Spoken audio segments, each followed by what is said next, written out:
So আজকে আমি বানাবো মিনি খাস্তা সিঙ্গারা। তার জন্য প্রথমে আমি একটা কড়াই নিয়ে ওখানে বাদামগুলোকে ভেজে নিলাম। তারপর এখানে আমি 5 ফোড়ন আর শুকনো লঙ্কা দিয়ে ফোড়ন দিয়ে সিদ্ধ করা আলুগুলো ঢেলে দিলাম।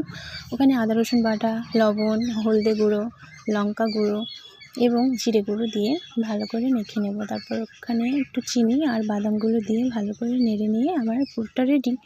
তো এবার আমি ময়দা মাখবো। তার জন্য এখানে একটু জোয়ান নিয়েছি, লবণ আর তেল দিয়ে এটা ভালো করে ময়াম দিয়ে মেখে নিয়ে ছোটো ছোটো লেচি কেটে নিয়েছি।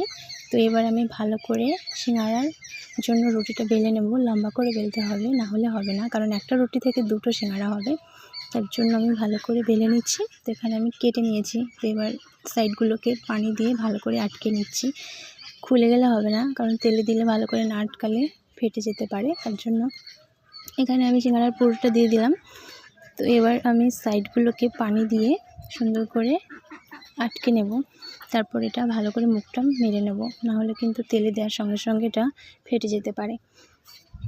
সো হয়ে গেল আমার একটা সিঙ্গারা বানানো। তো আমি এবার পরেরটা বানাচ্ছি। তো এখানে আবারও দেখাচ্ছি আমি, এই যে সাইডগুলো পানি দিয়ে আটকে নিয়ে সিঙ্গারার পুরটা ওখানে দিয়ে আবারও আমি পানি দিয়ে এটা সুন্দর করে আটকে নেব। সিঙ্গারার শেপটা দিয়ে দিলাম।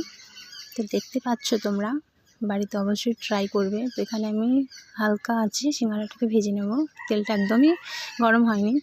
তো ওখানে দিয়ে দিলাম। এই যে আমার সিঙ্গারাগুলো অলরেডি ভাজা হতে শুরু করেছে, লাল হয়ে গেছে, এবার আমি নামিয়ে নেব। তো হয়ে গেছে, দেখো কতটা সুন্দর হয়েছে সিঙ্গারাগুলো। আমি বানিয়েছি, এটা আমি ভাবতেই পারছি না গাইস। সো আমি হাঁস মুরগির কাছে ভয়েস দিচ্ছি, তোমাদের যদি প্রবলেম